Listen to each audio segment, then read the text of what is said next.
Hello, good evening, everybody. Welcome to Mad Red United late night talk this week, this Friday, looking ahead to the weekend, and it's going to be a busy one. Joining me from the Weekly Armchair Podcast, I've got Keno.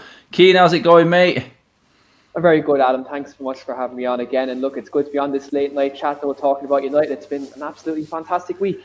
Yes, mate. Chilled and just relaxed. No rushing around. A few beers down and just enjoying what's going on. But one thing we can't enjoy today, I'm sure all United fans seen the sad news earlier on today about an absolute legend of this football club and Manchester United and England legend, Nobby Stiles, passed away sadly earlier on today. Mate, I mean, absolutely devastating news for the club. Another one of, I know it's no big one for you in terms of international, but another one of the 66 winning squad has left us. Another United legend, an absolute legend, and that word gets brandished around too easily these days, but this guy was an absolute legend at this football club. I mean, sad news, mate, really, today, that. Yeah, it is. And the fact that someone that came from that legendary 1968 team as well, that won the Champions League, that was a really monumental team for Manchester United in terms of the rebuild, after the Munich air disaster. And again, with the England 1966 team as well, with the World Cup, that's a team that'll always live in history in Nobby Stiles, so will live in history with that as well. So look, we do send our condolences to his family and his close friends as well. And hope they all are well.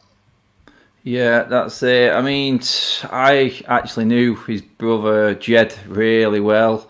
Living in Manchester, Jed worked not too far away from me. He was a customer of mine for a few years until he retired himself. And you know what? I was speaking to him. I always asked him, I said, what's he like? What's Nobby like, really? He says, what you see on the camera is exactly what you see behind the scenes with Nobby. He is what he is. There's nothing hidden away from him. He's just one of them. Says it as it is. Gets stuck in on the pitch, but can have a laugh off the pitch as well. He's just what he was on TV, what he was on the pitch. You could tell. And then when he came off the pitch, was exactly the same. Behind the scenes, never changed. Just an absolute legend of this football club. And they don't make players like him anymore. Probably, you could say, mate, the way he played. I don't know if you see much of his footage, Key, mate, but the way he played and the way he defended, I know he would probably get a red card instantly these days for the way he played, but you know what? He was like a shadow on the best players. He was like an absolute pest on some of the world's best. Obviously, Eusebio, he had nightmares about Nobby Stiles, mate, but I think he would fit right in these days. If you took his crazy tackling and his sort of bad-tempered nature style of football out of it, he'd probably sit in right well these days, mate. Oh, he'd sit well in their back four now, definitely. As a defender. That's why we're at the club anyway. Yeah, 100%. He definitely slot in with our back four now. Do you know what I mean? We need someone like that, especially to have a character like that in the back four would be much needed. That would be something that we could definitely do in the back four. Oh, 100%, mate. Sad news, and hopefully if the boys go into this weekend with that in mind, and they can pull up and get a performance for Nobby this weekend, give something back and just put it out there, leave everything on the pitch. I'm sure there'll be a tribute to him on Sunday as well in the Arsenal game. Getting into Arsenal though this weekend, Keno, mate. I mean, after the week that we've had, but quickly, this weekend marks 100 games in charge for Ole Solskjaer, mate. So we're saluting Ole Solskjaer tonight. It's 100 games in charge at the club. In that 100 games, Keen, mate, give me one word that describes his time at the club so far, mate. Just break it all down into one, mate. How do you think it has gone? 100 games in, what are you saying, mate? You know what? The one word I'm going to use is madness. I know this channel's called Mad Red United, and I'm going to throw the pun out there. I think I'm just going to throw it madness. You look at some of the fixtures we had, the monumental victories that we've had in terms of Ole Gunnar Solskjaer's first 100 games at Man United. You take games like the two wins against City, especially the last-minute goal with Scott McTominay before the lockdown. You had, obviously, the wins over Chelsea, the wins over PSG. They're all monumental wins, and we beat Arsenal in the FA Cup as well. But as Marcus pointed out, they're inconsistent. You look at other fixtures, there was games where we should have won. There are teams that you'd expect Manchester United to win, and that's why I would label it madness, because there are so many highs, but also so many lows in terms of defeats and games we drop points in. But all in all, we have had good memories and really, really big wins on the Raleigh in the first 100 games.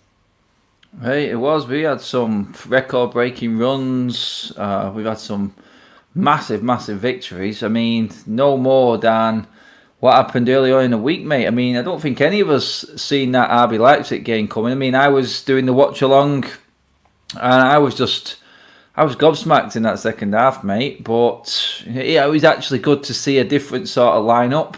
And good to see the attitude of the players coming on and everyone on that pitch looking like they wanted to try and prove a point. Competition for places, mate, is huge. Got some headaches this weekend, good headaches in terms of picking that team now, mate, because 5-0, people will say you can't really change a team that's gone 5-0 and beating one of the best teams in Europe, last season's finalists, semi-finalists in the Champions League, top of the Bundesliga, conceded 1 goal all season, and then we go and smash 5 past them. But are you looking at it 5-0 or are you looking at it, well, nothing really changed in terms of the goals and that scoreline until the likes of Bruno and Marcus Rashford came on keen, mate, because that's when it all started opening up more, mate.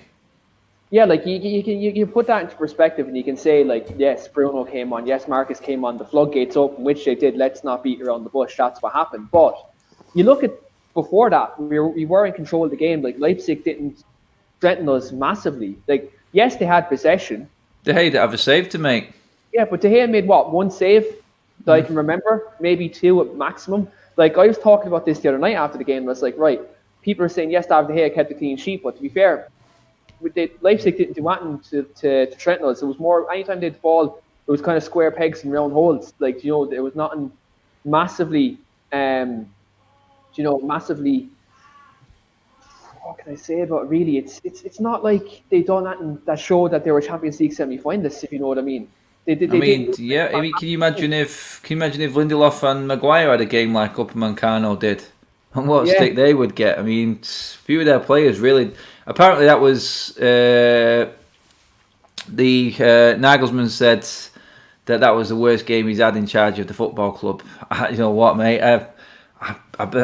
I tend to really agree with him there because I was expecting a lot more from him, mate, like you said. Yeah, I thought it was going to be a tougher game than the PSG game because, like, with Nagelsmann, he's a massive reputation. His teams are always tactically astute. He's very flexible in terms of his formations, in terms of his team selections. They have fantastic players, so like Poulsen, Nkunku, Sabitzer, Upamecano at the back. Do you know what I mean? So they have a lot of players in there who I thought, right, they're going to be threatening. They have a style of play and they're very flexible. But then we went out, we played the 4-4-2 diamond. So Fred, I have to give a shout out to him. I thought it was probably best performance in the Manchester United shirt. He was immense in that midfield. With the cameo Scott McTominay came on when he came on. Because of Marcus Rashford's hat-trick, he was another player who came on and actually he broke up play and he was very aggressive in the midfield. It was good to see that happen. It really did disrupt Leipzig. Again, Aaron Wan-Bissaka, he is another player. Because we won 5-0, people won't look at that performance and say he had a great game. But anytime they went down that left channel, like, again, he was winning every single ball. The only criticisms I'd have from that game, right, and I said it the other day, and I'm going to say it again, I thought Harry Maguire and Luke Shaw were very slow in terms of bringing the ball out from the back and decision-making in terms of their distribution of the ball. But other than that, defensively, I thought we were defensively sound. And I thought in midfield, we did have a good structure there with the diamond. Because it really did stop a lot of play coming through the middle from Leipzig, who do like to have build-up play and do create a lot of chances. That's it, mate. I mean, he now knows.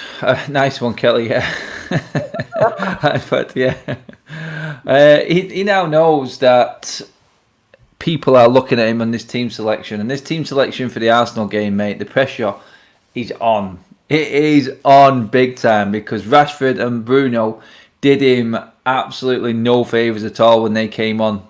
Fred pretty much cementing himself, like you said there, Key, mate, in that midfield role at the moment. I think it's fight out between Matic and McTominay to who plays alongside him at the moment. I think Fred's got it nailed down. I said, I think I give Fred a 9 out of 10 for his game against Leipzig. I thought his passing was a bit off in the first half, but then he adapted that. But his overall holding midfield play, his interruption of play, interceptions, getting in the way and breaking up play for them going forward was immense. Absolutely brilliant. In the Champions League, he's been a world beater for us so far. And I'll look at it now, I'll go, right, McTominay or Matic has to match up to him now.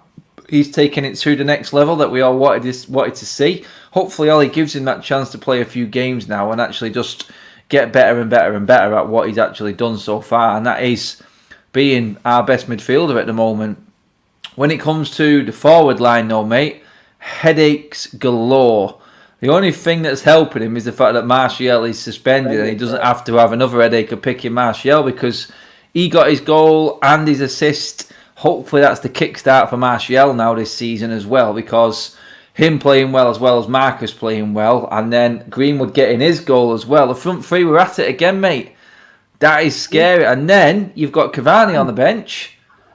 And you've got an issue now with Van der Beek, Pogba. Do you have to play two midfielders? Is it the 4-2-1-3 or 3-1? Do we go diamonds, 4-3-3? Keen, mate. I mean, it's not easy. I think the only thing that is slightly easy now is picking that back line. I think it's pretty much set at the moment because Tellez is out in self-isolation. I think we're all confident we know what the back line's going to be. Midfield-wise, though, mate, that's the big one. What are we having there, mate? How are you seeing that one this weekend? Is it going to change up because we're playing Arsenal? Yeah, like I said this on my channel this evening, and with regards to this starting 11, Aidan said drinking Chambers Keen. No, I'm drinking champagne. I'm drinking Bulmers. But in terms of this team selection that they're going to have, like Ollie, I feel with the big games, with the way Arsenal play 3-4-3, I think Ollie might go back to the 3-5-2 that he played against PSG. Now, not that I want it to happen. I want us to go back to stick with the diamond. It done very well, in the game against Leipzig. But then again, Ollie. Let me ask you this one then, mate, because very, very similar, slightly different personnel on the pitch, but that game for me against Leipzig was very, very similar to Chelsea, except we got the goal. I think that's the only thing that was different, mate. If we didn't get that goal, we could have easily been looking at Leipzig just sitting back and waiting for us and just calling our bluff out. So I think for 70 minutes, that was a Chelsea game for me. Until, obviously, we sent the big guns on and the direct players, it completely showed Leipzig up and they didn't know what hit them. But Ollie has a tendency for doing this at the moment. His best performances, everything's happened, mate, when the subs have come on. And you know what? We can't control a game from start to finish. We haven't done it once this season so far. Was it a case that game, as good as it was dangerously close to being very similar to Chelsea, though, mate? It could have been as the floodgates when Bruno and Rashford came on. Like you seen the tempo. The tempo was there. The tempo was speeding up. Like you seen Rashford's 1-2s were exceptional. Like that pass for Bruno Fernandes for Rashford. Oh, that was unbelievable. Frightening. That was Scholes-esque. I know people might come at me in the comments for saying that, but that... No, it wasn't, mate. I back you on that one, mate. That was very instinctive and already 3 steps ahead, that pass. Yeah, and it's like he knew where Rashford was going to be. He's like, bang, it was true into him, and he scored. But one thing I would say is, and you're absolutely right, it was nearly reminiscent to the Chelsea game, because obviously Leipzig did kind of sit with low block up Meccano, though before Rashford came on, was okay, but then Rashford came on and the man just had absolute nightmares. You know what I mean? It was in that last 20 minutes, Rashford just tore him a new one. But one thing I would say definitely with regards to this, we have to be, I suppose, careful, because as much as we banter Arsenal and people talk about their record against the top 6, they have qualities on the counter attack. That is one massive thing that they have than other teams don't have, because Chelsea are more of a flair team. Do you know what I mean? Chelsea get on the ball with the likes of Kai Havertz, the likes of Hakim Ziyech, with the likes of Timo Werner. They play as a flair team, and they build up. So counter-attacking wouldn't have suited them like last Saturday. We've seen that with their lack of attack going forward. But with Arsenal, they're happy to sit back with their 5 at the back. They're happy to do that. And then you'll have the likes of Aubameyang up there, the likes of Nicolas Pepe, the likes of Willian, who will only love running at our back 4. So we have to be, I suppose, mindful that we don't leave ourselves too exposed at the back, because we've seen against teams like against Palace, like against Brighton this season, where if we go gung-ho early on, we can be picked off on that counter-attack due to our lack of pace at the back. So we have to be mindful with that. That's exactly it, mate. We have to be. I mean, Arsenal aren't really pulling up trees attacking-wise at the moment, not scoring loads of goals. But we are massively due a result against Arsenal, especially at Old Trafford, man. I mean, I can't remember the last time we beat them. But Mourinho was 1-0. Remember, Fellaini got the winner. Oh, 2-1 it was, yeah. 2-1 Fellaini header. Yeah. Fellaini header in off the post the last minute, wasn't it? Yeah, it was. Mate, it was. We are so due against these guys, and it's massive for Ollie this weekend to get this win again, because it's all forgotten about Wednesday if we don't beat Arsenal this weekend. We have to start being more consistent. And you know what? I said it last week. The amount of moaning I did after the Chelsea game, I didn't forget, and I did bring it up as well, that we are only 4 points off the top four, or what it is. If we have our game in hand, we're only 1 point away from the top four. I think somewhere around that region. So just put ourselves back in amongst it again. You know what I mean? We're going through a tough little run at the moment. I know we've got Everton away coming up as well, so we could really have an effect on this table at the moment, especially at the top. But if you can get through the Arsenal game, beat Arsenal, possibly beat Everton as well, which is massive. That's going to be. I mean, I think we've got Istanbul in the week before him, which is going to be very interesting. Everton away, having already played in a week, and they've had a full week to rest, is very, very troublesome. Well, Arsenal rested nearly every single one of their players last night, Keane, mate. So is there a fear that they're just going to be a lot fresher? Do we need to freshen our team up as well? Or is it just a case of play what is in form? Yeah, like I think you have to. There's two ways looking at it, and you're absolutely right, Adam. Like, do you play the team that played against Leipzig for the majority of the game, for them 60 to 70 minutes, then do you unleash Bruno Fernandes off the bench or Marcus Rashford on the bench? For me, with the suspension of Anthony Martial, Rashford has to start. That's just a given. That has to happen. You look at Bruno. Bruno has to come back in. Bruno, he's our best player. He has to come back in. That's a certain. That's a given. But then again, as you said, there's competition for places. I think with Arsenal sitting with a low block, right? I think Paul Pogba comes into this team still. He starts. I think you have to go like a midfield. I think maybe Fred, Matic, Pogba, Fernandes.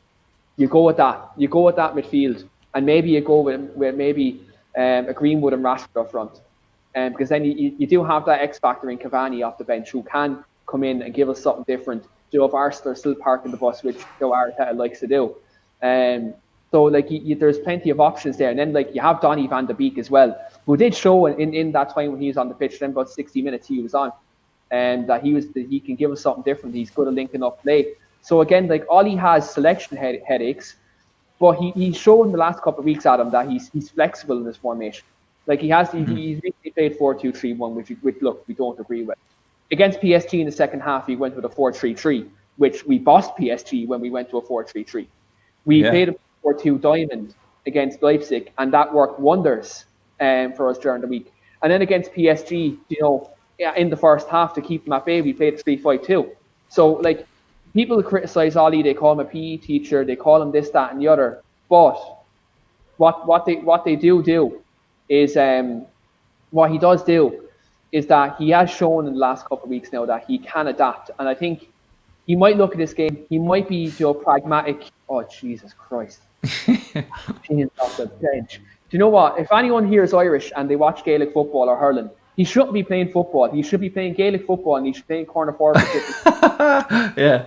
He shouldn't be playing football at Manchester United, certainly. And I'm just going to quote that now. But you look at that, we have so many formations, and we can be adaptable. So I think Ollie will look at this. He will look at Arsenal. He will see their style of play, which is practically park the bus, get the ball up to Aubameyang, hit the left channel. That's predominantly what they are. So we do have to, I suppose, think tactically astute with this game, and let's hope that we can break them down, get an early goal. Because one thing I'll say, if Arsenal get the first goal in this game, we're looking at literally a park like us trying to hit a low block for a long time, because that's what's going to happen if they score that first goal. We have. I mean, to be fair, mate, I'd be really interested to see if Arsenal do get that first goal, because I'd be very intrigued to see how this team now actually adapts to doing it. We did all right against Newcastle. We came back strong, didn't lose our heads, but against a half decent team in Arsenal, because Arsenal are on the up. I mean, this is a big game for both clubs, mate, because it will give them such a boost going forward in the season. You know, everyone's settled now. We're half a dozen games into the season. One big win now sort of just sets the season off going. Everyone's getting back to full fitness now. And this is a massive game. It's like, right, okay, we can go past Arsenal. They can move away from us. It's a massive game for both young managers, mate, because you know what? Mikel Arteta now has had his fairy tale start. He's got his FA Cup trophy. And now he's got a few decent players in there as well. He got Aubameyang to sign up. He got Partey in the summer. He's got him playing half decent football. So the pressure now, I think the honeymoon period has finished for Arteta now as well. So he's in a very similar situation to Ole. Is he adaptable to other teams figuring him out? Because eventually you get figured out. It happened with Ole.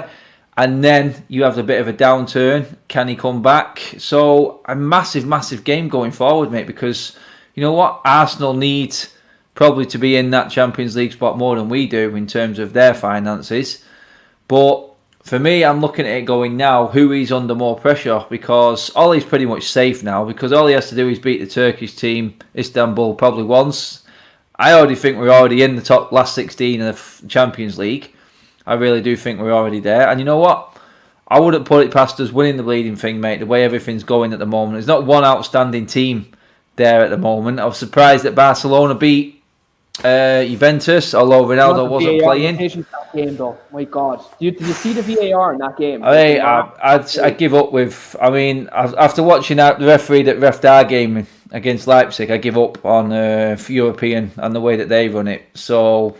I mean, I'm looking at this game now going, right, okay, if United can just get this win, and then I'm thinking to myself, you know what, then we can't rest, because then it is Everton away from home, and it's like, oh my God, we are going to need every single player. But there's some people in the comments there, mate, actually saying, Cavani, would Cavani against like a Gabriel, would he ruffle him up? But then I go back to what you said, Keane, and it's like, you can't drop Rashford now.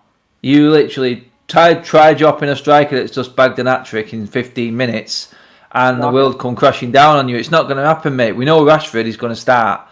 So, where would you play Rashford? Would you put him straight down the middle? Or would you play him out wide? Maybe bring Cavani in. Yeah, like you could do that. Again, if Ollie decides to play, let's say, a 4-3-3 or 4-2-3-1, then Rashford slots in that left-hand side. You'd have maybe Cavani up front, and then maybe you go to Greenwood on the right. Look, Dan James is not playing. Simple as that. Especially with Arsenal play a low block. Let's be honest. Dan James can't play against a team with a low block, so you have to start Mason Greenwood if you're going to play a front three of Rashford and Cavani. You would need Greenwood up there. In terms of your follow-on question before that, Adam, in terms of which manager is under pressure. Yeah. I feel like with Ollie, I think he's got through most of this tough period now in terms of playing PSG, playing Chelsea, playing Leipzig, right? So he hasn't been defeated in 90 of them games, so that's Ollie's safe. That's Ollie's safe now at this stage.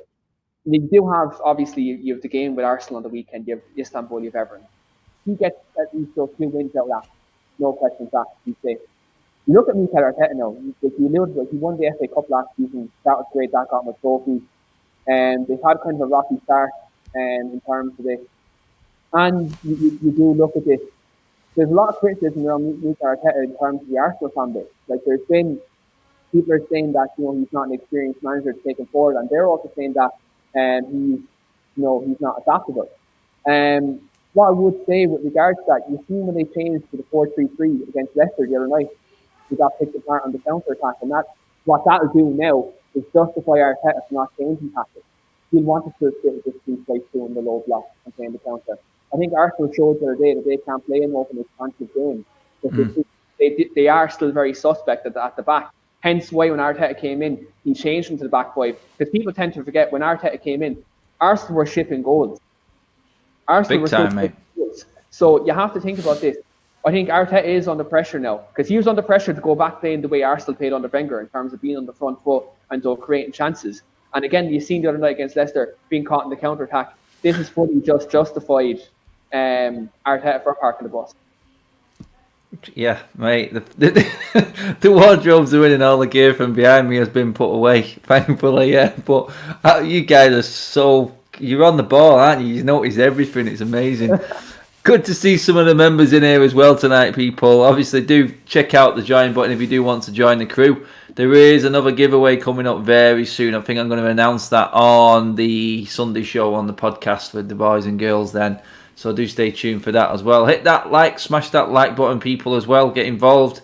The Bruno Fernandes shirt did go today as well. I've not checked exactly who got it, but I don't know if it was one of us. I threw a few on myself, but if you did throw a ticket in and you did manage to win it, do let me know. I'm intrigued to know. But yes, I mean, Saeed's in the house. How are you doing, mate? I'll be on with Saeed tomorrow as well, people. Looking ahead to Arsenal and giving our usually weekly video, as always. I mean, I see this game as goals keen against Arsenal this weekend. I don't know about you. I do feel like we're in a stage of the season now where our defence has sort of settled a little bit after some big performances. I feel like our forward line are hitting their straps big time. I think the fact that Greenwood scored, Martial scored, Rashford's banging in, Bruno's in great form, Pogba starting to get fitness back. You can see that it's coming slowly. And I'm looking at this game going, right, okay, Arsenal will try and defend. I know they will. They feel like they can defend now. But I just feel one goal for us in this game, mate. I think the floodgates would open with Arsenal. That's how I feel about it. I mean, in terms of actual score predictions on this one, mate, I mean, how do you see it actually going? Do you see it as a sort of nicking it 1-0, 2-1-ish, or are you thinking we are having a bonanza here again? I mean, we thought it was going to be a bonanza against Chelsea, mate, and we got slapped in the face with a wet fish. So do you know what? In the last kind of couple of weeks, I've been very pragmatic with my score predictions. And even earlier on today, I was a bit... Wait for it, mate. Wait for it. You get the Bruno penalty. No, I'll keep that for a little while later. But I think with this, if as you said, if we get one goal, I think we can get a couple. We get an early one, because then Arsenal will panic, they'll shit themselves, and they'll be same old Arsenal. So I'm not gonna go with a 2-1 today. I'm actually gonna go for, and I'm gonna be ambitious here. I'm gonna go 3-0 Manchester United. 3-0. And Bruno is not gonna score a penalty this week, and we're not gonna need it this week. And so sorry for disappointing everyone with the Bruno Fernandes prediction. That's not coming this week. I'm going to go 3-0 Manchester United, and I'm going to go for Marcus Rashford 2, and Paul Pogba to score the other one. Nice. I actually said 3-2 to United for this one. I just feel like Arsenal will have their little bits and moments, but I just feel like we've got it. I just feel like our forward line has got way too much for that defence, and we've got options galore on the bench. I mean, Donny van de Beek, mate, we all said we wanted to see him, but how did he do for you against Leipzig, mate? Has he warranted himself a position in this team, or has Bruno just completely shut that down with what he's done off the bench, mate? Like I thought Donny when he played this, it was 60 minutes, just near enough that mark. He done all right. Like he did get between the lines, so he did link up play very well, and he did show like the qualities he can give this team. But as you said, like you look at Bruno Fernandes and what he did when he came on, like he was just unbelievable. So I think Bruno Fernandes comes in. He's our best footballer. He's our best player. Since he's come into the club, he's just been a revelation. So I think for me, Bruno comes in, but again, we know that we have Donny there, as an option, if needs be, if we're either chasing the game or, if a player, I hope it doesn't happen, but if a player is still underperforming, then we can bring Donny on because he gives us something different. Yeah, that's it, mate. I mean, everyone going on about Ricky in the comments there. Has he got his channel up and running and everything? If you need to know, I'll tell you later on because I'm actually speaking to Ricky. I am going to be ringing Ricky later on. We are due to have a bit of a conversation. So, yeah, I'll let you know what's going on with that one. But, yeah, interesting to say the least. But, yes. Anyway, looking ahead, I'm just going to do a little bit of a mix it up here now, Keno, mate. We're going to just put together a combined United and Arsenal current squad 11. Best. I mean, guys, I am struggling with the Arsenal boys. I'm going to be honest. But I need someone to try and mix it up with me here. So everyone, get your comments in on these ones. Obviously, let's not even debate number one. That has to be De Gea. Obviously, I would still put Henderson ahead of Leno as well, to be honest. Leno's an alright keeper, but he ain't no David De Gea, let's be honest. I still think Henderson's better as well. So, Keane, I'm coming to you now with that defence. We're going to go forward at the back, mate. Let's go forward at the back. Keep it simple. Give me your combined for Arsenal and United at the back. Wan-Bissaka at right back, no competition there. Easy work. Hector Bellerin can't defend. That's not happening. Centre backs, Harry Maguire. Harry Maguire gets in. He's our captain. He looks like since he's come back after our Spurs game, looks like he's after turning the corner. And he's starting to build back a bit of confidence. So I think Maguire gets in there. I'm actually gonna one of the only Arsenal players that I'm actually gonna throw in there is Gabriel at centre back beside. I thought that might sneak in that one actually. Yeah, I'm going to throw Gabriel in there. Axel hasn't played enough games to come back in there yet, but when Axel picks up games, lads, trust me, we have a defender in him. We have a serious defender in our hands, so let's hope we can get more games. At left back, the only other Arsenal player that's really come to mind is Kieran Tierney. I think he's a really good left back. I thought 25 million was a decent deal, and he's very versatile as well. He showed that he can play on the wing, and also he can play centre back as well.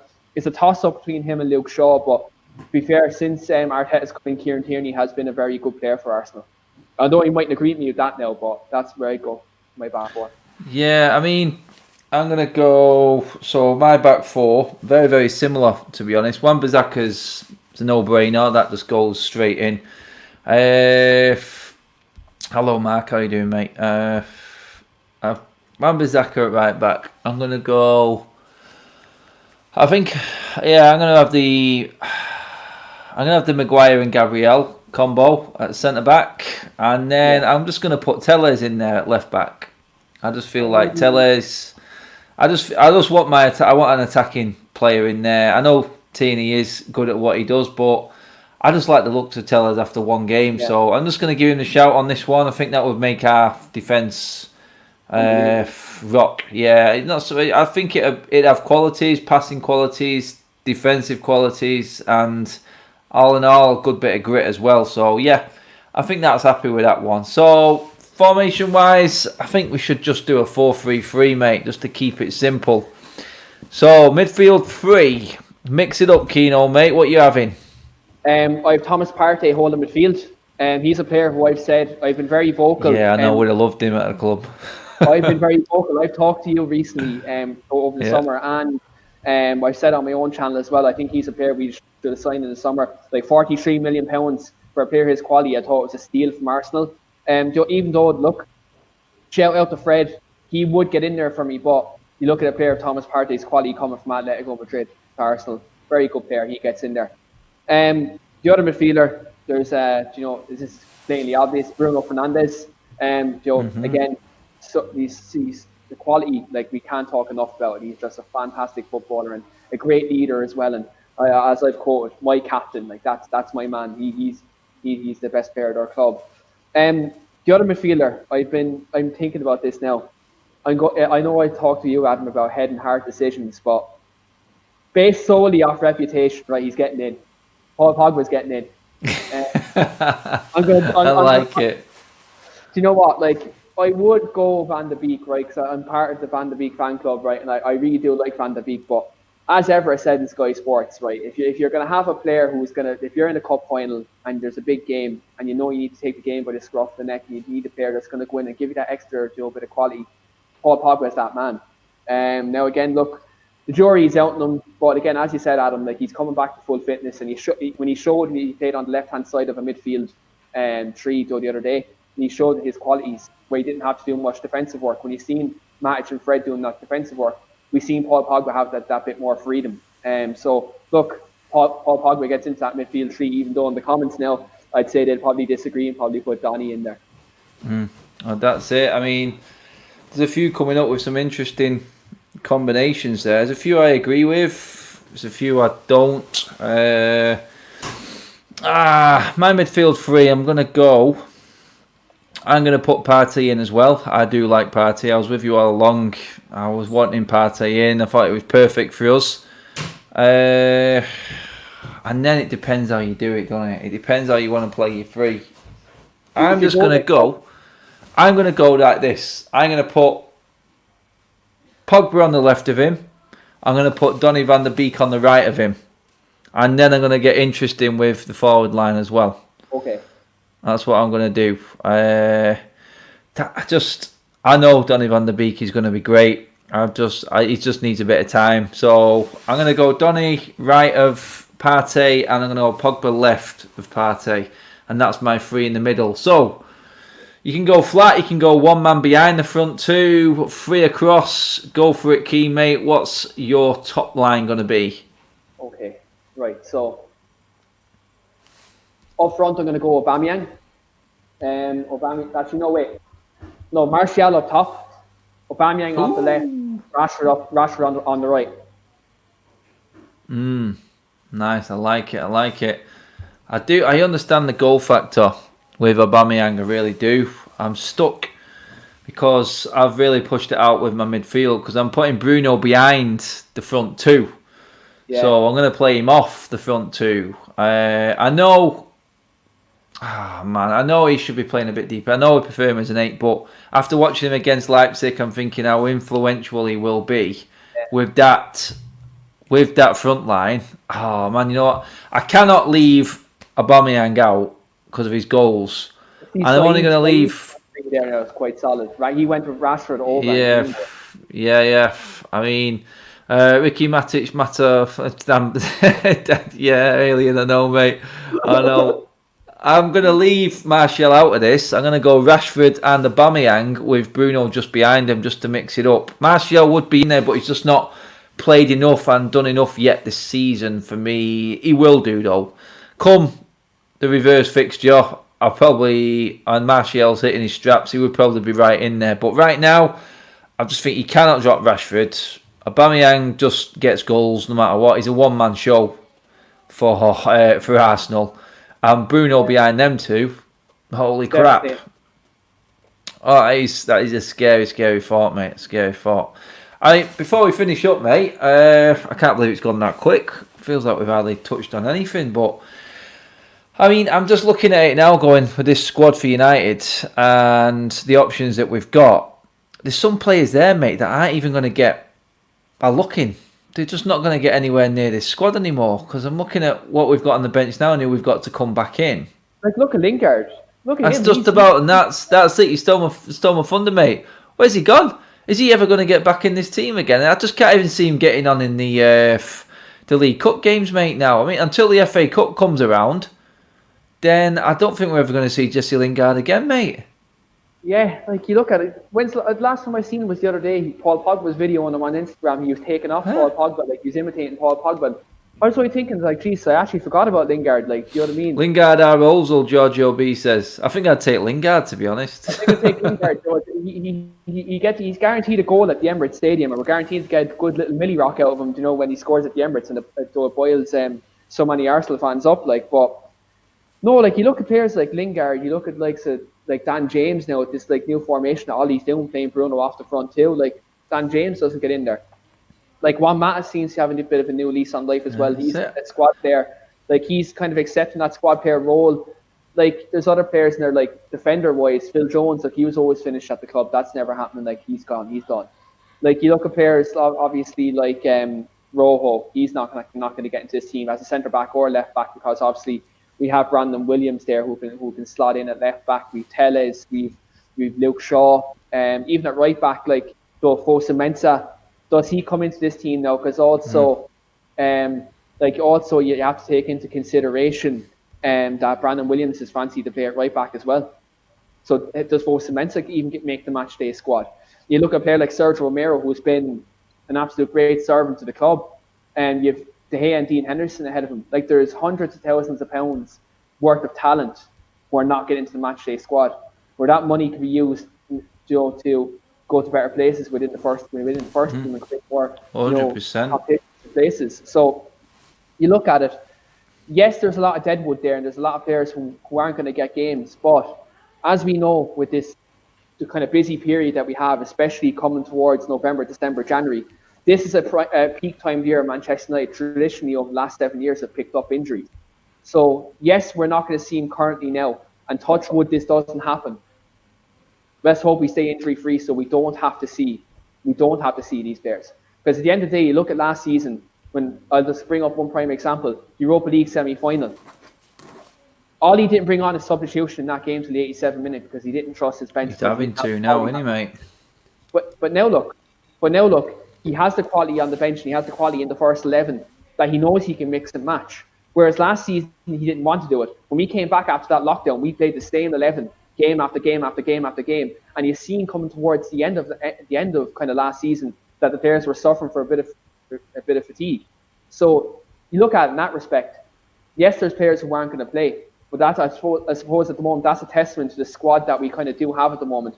And you have to take into consideration as well. We do have young Traore to come in January as well, from Atalanta. Who's another player who could come in there and stake a claim because he is.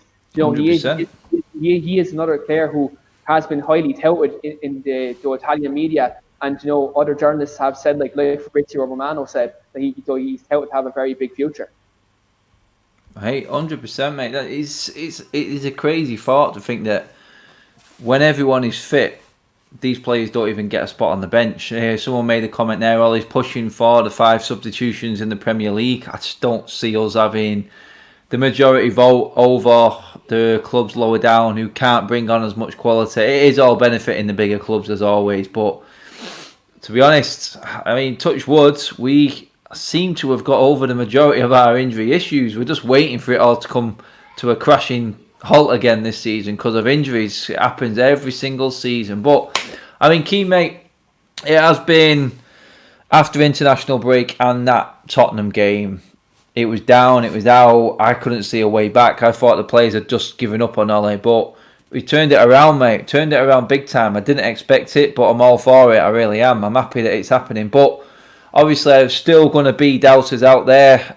If we manage to beat Arsenal, is that going to be enough for you, convince you enough that we've turned a corner? Or does it need more? I mean, we've had some big games, mate, and won 3 of them, drawn 1 of them. We beat Arsenal. Is that looking like we are turning the corner and we're on the right track again, or is it going to take a lot more? Because people writ us off before we played these games, mate, completely. I thought it was going to be tough. We're making it look easy again. Like, people thought this was a 6-7 game period that we had was going to be the end of Ole Gunnar Solskjaer. But let's be honest, I spoke to you off camera a couple of weeks ago, and I said, look, I'm not confident about this fixture list because let's face it, this is a tough run of fixtures, and we were just on the back of a 6-1 defeat against Spurs. Let's face it, look at Spurs last night against Royal Antwerp. They're absolute trash, right? You look at that, and you look at the recent games, they're not playing well either. So you looked at that and you weren't confident. But you look at the way we've adapted to since that 6-1 victory. All he done similar to what Fergie done after the 6-1 against Manchester City. Changed the team around, made a few changes, and let players know that they're not always guaranteed to have their place in the squad. Which what that's done in essence is raised everyone's game, and we've gone on and we've got these results.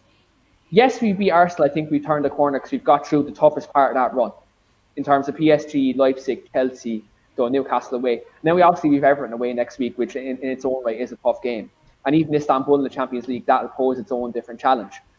But if Ollie can get through Sunday and get a win, people who are already out, and I need to call these people out, will have to kind of give him credit where it's due if he gets that win. Even if they don't think long term, right, that he's the man for the job. Everyone's entitled to their opinion. That's the beauty That's the beauty of fan opinion. I love it, like, though. It's the beauty of fan opinion. But even if they're still Ollie out, what they will have to admit in this period of time against these supposed teams who are going to get Ollie sacked, they'll have to admit that Ollie has, like, not even so much Ollie, but the team as a whole has turned the corner. Because these are games we weren't fancied to win, and people are touting Solskjaer to be sacked by at that period. And I'd love to see nothing more for Solskjaer to go on and win and to go on and win stuff at the club. When you look at it at the moment, Adam, right? United are 15, right? That's where we are in the table at the minute, right? Yeah. Everyone top the table and they're always 6 points ahead of us, right? And the game in hand. And the game in hand as well, right? Now, in no way, shape, or form am I saying that we're going to mount a title challenge or anything like that. One thing I will say is I think people look at it, right, and they say that we're like not going to challenge much this season. But I think if we keep the way we're going, we keep the squad fit, we can definitely cement ourselves in the top four. Mate, I'm telling you now, mate. I said it. I am coming down hard on Ollie this season because I think, and he's actually come out and said it himself. He's got all the tools there for him to win trophies at the club. Yeah. The way this season's going, mate, I'm telling you now, we should be challenging for that title. The way it's going, you know what I mean? I'm watching what Leeds are doing, what Aston Villa are doing. I know it's only just over a month into the season, but I'm looking at the state of City and how inconsistent they are. I'm looking at Liverpool now without Van Dijk. This is big now. Fabinho's out of an hamstring injury now as well. This was supposedly the best team in the league. Yeah, they were the champ, winning the league last season, but this was supposed to be the new era, the dominating era of Liverpool. I'm seeing none of it, mate, at all. I mean, they conceded 7 with Van Dijk in the team. They conceded 3 at home to Leeds with Van Dijk in the team. So, for me, this is anyone's league right now, and United can be thrown into that equation, but we have to get over this voodoo of in the league this season. We've done a couple of clean sheets now. We should be stepping up now. Players are getting back to match sharpness. There's no more excuses. We've had to suffer the first few games. I don't think we ever should have. I don't think it was an excuse. I'm not having it. I don't think United should be just throwing away these games. So, for me, I think United should be up there. I really do think we should be getting more points than what we did last season. And I think we should be a lot closer to that top 2 because, I mean, if we win, I think City have got the game in hand with us, but if we both win our games in hand, I think we're pretty much over. A lot of the likes, Arsenal's, the Liverpool's were right there with it. So you look at it now. Adam, you look at it now, if we win, like, if we get through this period, like we beat Arsenal and Everton in the league, right? Just looking at it now, our next 3 fixtures in the Premier League are West Brom at Old Trafford, then you have West Ham away, and then you have we've West Brom, Southampton, and West Ham. 3 very winnable games. Very mate, I'm going to say this now. Every game this season, no matter who we play, is winnable. Yeah. Every game this season we play is losable. It's just that league, mate. I mean, you look what Southampton did to Everton. Southampton looked down and out again. Horrible start. Then Everton showed up, running away with it. Bang. Back down to earth again. Villa smashed by Leeds after smashing Liverpool. It's absolutely mental this season. Mental. Anyway, mate, I'm going to wrap it up there before we get into it in detail. But people, do tune in on Sunday as well. I will be doing another watch along with Alpha. He's joining me again on Sunday, so it should be fun. Hopefully we get bigger turnout as we did for the the Leipzig game, and hopefully we got some goals in the Premier League game for once. I mean, god damn, we need to get this win, mate. I'm going with 3-2. Keane, you said 3-1, did you, mate? I'm gonna go 3-0. I'm gonna go 3-0 or that, and believe me, that is very optimistic for Keno. He doesn't usually go that. But everyone, super chats, the members who joined in with us tonight as well. All the other comments, you've been fantastic again.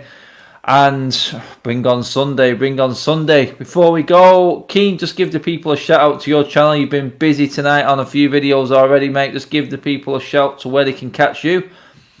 Yeah, so you can catch me over at the Weekly Armchair Kickoff podcast on YouTube. And we obviously do a Manchester United show, and we do cover all Premier League content.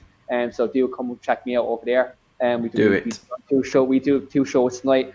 We've done our United Arsenal preview on both our London show and our United show, so do check us out over there. And Adam often comes on as well, so do check us out. Do indeed. Check it out, people. Get on to Keane as well. Yep, do give the video a like, share the video as well, people. We're all building up to the big one. We had the bad news about Nobby Stiles today. Absolutely devastating news. Club and England legends. Let's do it for Nobby this weekend, Reds. Let's get the win against the Arsenal. And let's get some momentum going in the league. Come on, United. I will see you all on Sunday. I'll be on Saeed's channel as well tomorrow, building up. I'll be jumping on to rants as well, probably in the preview. So we've got plenty of ways to catch me this weekend. Have a good weekend. I will see you Sunday. Bye-bye.